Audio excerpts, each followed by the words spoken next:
Seven was supposed to die at Lost Whisper. Instead, his execution became the beginning of something far more dangerous. So, who was Seven before his execution? Why does he want to become a god? And why can he not remove that god-awful thing on his head? Deadlock's story and lore is purposely kept ambiguous since the game is still in early development. But today, we're going to speculate about where his future might lead and then craft possible theories that might explain the missing gaps. This is the entire story of Seven, explained.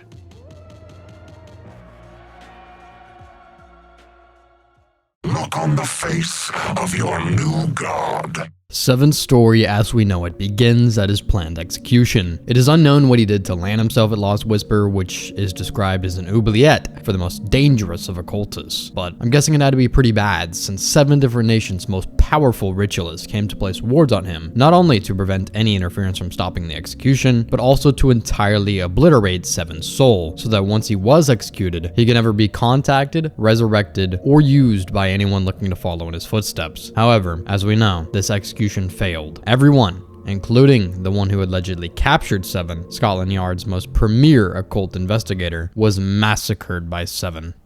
We were told that Lost Whisper was impregnable. But is there any truth to the rumor that a dangerous inmate escaped?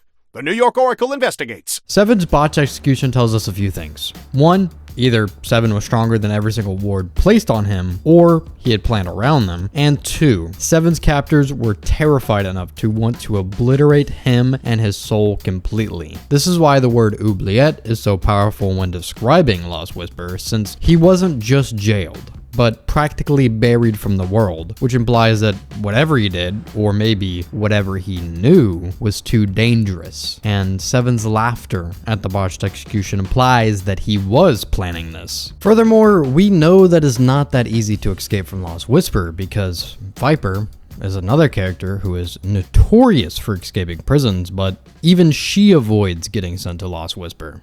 Sometimes I think, man, it would be so fun to break out of Lost Whisper, and then I think, V, that is a dumbass idea. So why was Seven in prison in the first place? Well, it's not likely that he committed some sort of normal crime or atrocity, because we would have likely heard about it in a voice line. So there's 2 possibilities. 1, Seven knew something dangerous, or 2, Seven was already attempting apotheosis. My guess is both, so let's go over it. I think Seven knowing something dangerous is plausible because they wanted to erase his soul, and even the OSIC wants him dead because he's considered a national security threat. As for what he knows, that's up for speculation, but there are a few guesses. The least plausible but most interesting is that Seven could have known something about the knowledge in Abrams's tome. If we look at storyline B of the Lady Guys novels, then we see that the tome was created long ago in order to summon Oathkeepers, so maybe the tome has some sort of knowledge about summoning similar evils or monsters, and Seven knows how. Even Warden, who has knowledge about the patrons and plans on destroying them, wants the tome destroyed. However, I think this possibility is unlikely because although Seven is interested in the tome, he is not interested in taking it. I think the more plausible theory is that Seven knows something about the astral gates and the patrons, and I think he used this knowledge to get himself captured because he needed to gain the eldritch electricity powers we see. And more so, I think Kelvin was the reason for Seven's capture. Why do you hate me? The patron will reveal all. And then what? Then I let you stew on when I'll come to kill you. For me to better theorize, I must first give context. So, if you don't know, Seven's true identity is heavily implied to be Ettrick, who is Kelvin's old friend / acquaintance / student. Kelvin is famous for his research into the astral gates and was planning an expedition to the Arctic to investigate a potential 8th astral gate. It was during one of the fundraisers for the expedition into the Arctic that Ettrick caused a scene and then vanished. The theory here is that Kelvin, following this scene at the fundraiser, reported Ettrick, who we now know to be Seven, maybe for whatever he was studying, and that's how Seven ended up being captured. The reason Kelvin reported Seven was probably due to ego, since it's mentioned so many times that Kelvin's ego is massive. The twist is that I think Seven was planning on getting reported, because he seems way too calculated to make a scene like that without some sort of hidden agenda. The reason I don't think Kelvin reported him until that moment is that Seven's ambition was reaching that of apotheosis. There's 2 lines when Kelvin gets ulted by Doorman that kind of hints at this. You pushed away Ettrick for his ambitions, yet remained a slave to your own. You wrestle with so much guilt. The things you know you did, and even more horrifying, the things you forgot. But at the Baroness, you don't need to worry about Ettrick or the expedition. Let me lighten the load.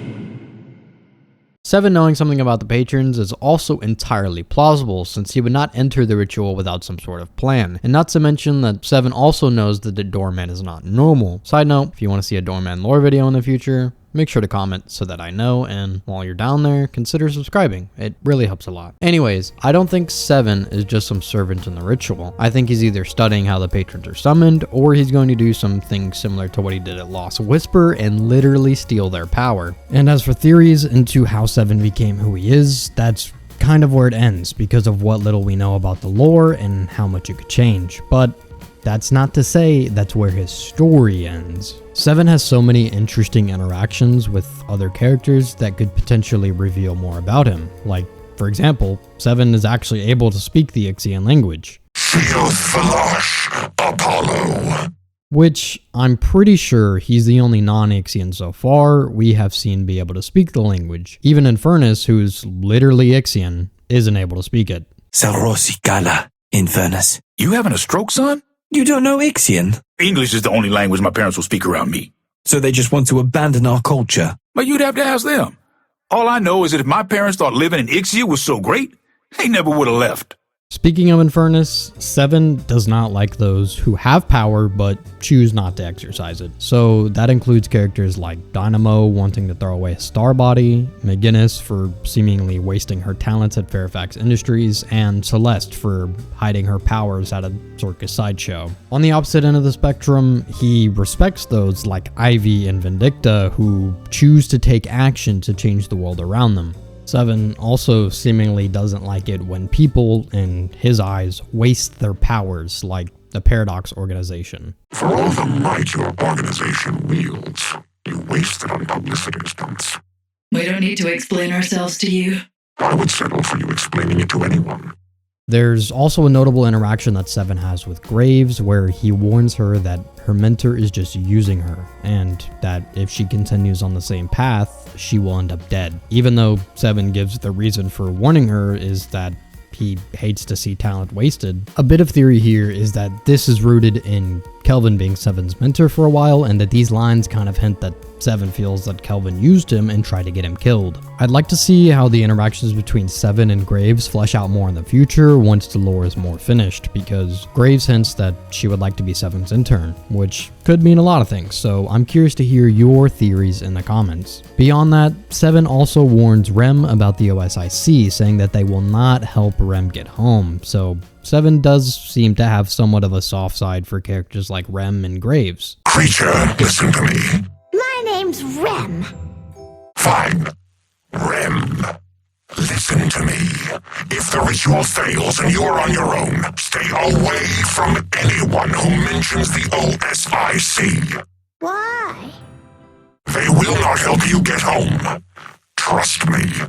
We also know that Seven hides out in the subway tunnels underneath the city, which is Mo and Krill's domain, and he hides there despite not having permission. Seven notably also wants to expand some new tunnels since the OSIC is looking for him, and Paradox threatens to expose Seven's hideout, but Seven obviously threatens to kill Paradox if they do. There's so many of these cool little niche interactions that it would be impossible to go through them all without dragging this video out longer than it needs to be, so instead, let's move into Seven's appearance and what we could possibly tell from that. Seven has the outfit of a death row prisoner that was sent to the electric chair. Seven's face is actually melted and wears the same black face covering that you would typically see put over the face of a prisoner that's on the electric chair. I love his design, even though that I think it needs to be updated, because the Tesla coiled hat that he has looks kind of like a corrupted halo in a way, which is a great piece of symbolism since he literally wants to become a god. That combined with the mix of occult horror and industrial technology means his design does really connect well with the theme of him trying to manufacture divinity. The numbers on his chest plate could also be a form of Gurawase, which is a form of Japanese wordplay with numbers, and 4279 can be read as Shi ni na ku, which a rough translation means become unkillable. But that basically concludes every main detail we know and can speculate about 7. If I missed anything, please feel free to point it out in the comments. Also, I just made a Discord server, so if you're interested in joining the community, make sure to check the description down below. And be sure to let me know your thoughts on this format for future lore videos. Lastly, huge shout out to the Deadlock wiki, because that has been a big help when making this video. Anyways, I'll see you guys when I see you guys.